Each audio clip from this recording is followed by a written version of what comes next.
क्या रूसी राष्ट्रपति व्लादिमीर पुतिन यूक्रेन को तबाह करने के बाद यूरोप में विनाशकारी हमला करने से पहले बस सही समय इंतजार कर रहे हैं?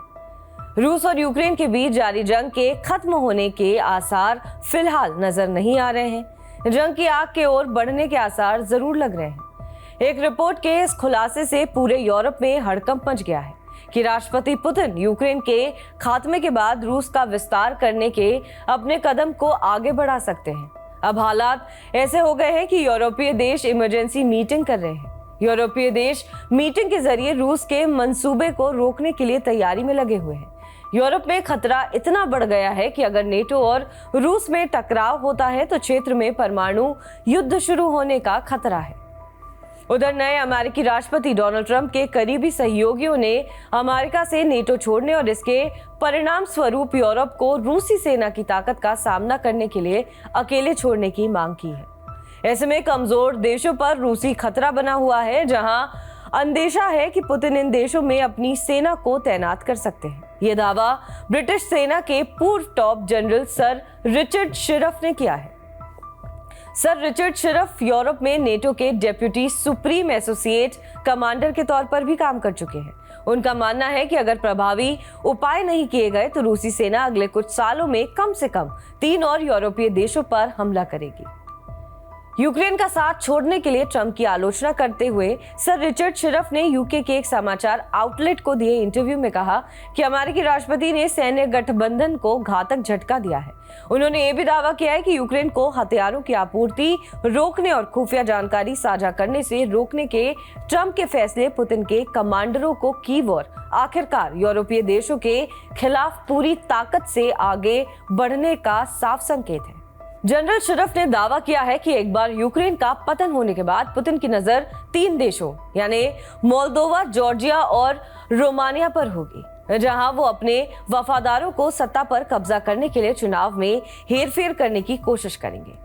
चूंकि अब यूरोप की मदद के लिए ट्रंप प्रशासन के आगे आने की उम्मीद नहीं है, इसलिए उन्होंने कहा है कि ब्रिटेन और बाकी पश्चिमी देशों के लिए समय समाप्त होता जा रहा है, जिन्हें यूक्रेनी सेना के लिए एडवांस हथियारों की एक मजबूत सप्लाई लाइन बनानी चाहिए और नेटो की सुरक्षा को भी बढ़ाना चाहिए। उन्होंने दावा किया है कि इस तरह के कदम से पुतिन को ये साफ संकेत मिलेगा कि अगर वो बाल्टिक में अपनी सेना भेजने की सोच रहे हैं तो इस पर एकजुट यूरोप उन्हें भरपूर जवाब देगा। जनरल शिरफ ने जोर देकर कहा कि इससे बचने और इसे होने से रोकने का तरीका सबसे खराब हालत के लिए तैयार रहना है और साथ ही पुतिन को ये 100% साफ कर देना है कि अगर वो बाल्टिक राज्यों में कुछ भी करने की कोशिश करते हैं तो उन्हें उनका मुंह तोड़ जवाब मिल सकता है। लेकिन यूरोप ऐसा तब तक नहीं कर सकता जब तक इसकी पूरी तैयारी न कर ली जाए। उन्होंने डोनाल्ड ट्रंप पर निशाना साधते हुए ये चेतावनी भी दी है कि अगर अमेरिका द्वारा प्रायोजित सौदा होता है तो यूक्रेन रूस के हाथों में चला जाएगा। इससे पुतिन को जीत की घोषणा करने और अपने आर्म्ड फोर्सेस को भी संगठित करने और पुनर्निर्माण करने का मौका मिलता है और फिर जब वो ऐसा कर लेंगे तो वो यूक्रेन को खत्म कर देंगे। जनरल शिरफ ने दावा किया है कि रूस द्वारा यूक्रेन पर जीत हासिल करने के बाद प्रलय का दिन आ जाएगा और पुतिन बाल्टिक देशों पर विनाशकारी हमला करेंगे। उन्होंने दावा किया है कि ये देश यूक्रेनी शहर मारियोपोल की तरह ही बर्बाद हो जाएगा। ये बच्चों के निर्वासन, महिलाओं के बलात्कार और नागरिकों के नरसंहार जैसा लगता है।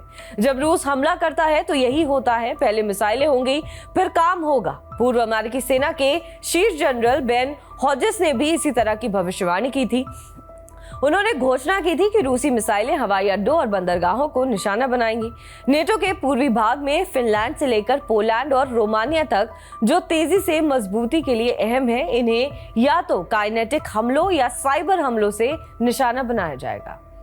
जनरल हॉजेस के अनुमान से सहमति जताते हुए सर शिरफ ने कहा कि यूरोपीय अर्थव्यवस्था रूस की अर्थव्यवस्था से 100 गुना बड़ी है, लेकिन अगर ट्रंप प्रशासन नेटो से बाहर निकलता है तो अमेरिकी सैन्य क्षमताएं कम हो जाएंगी।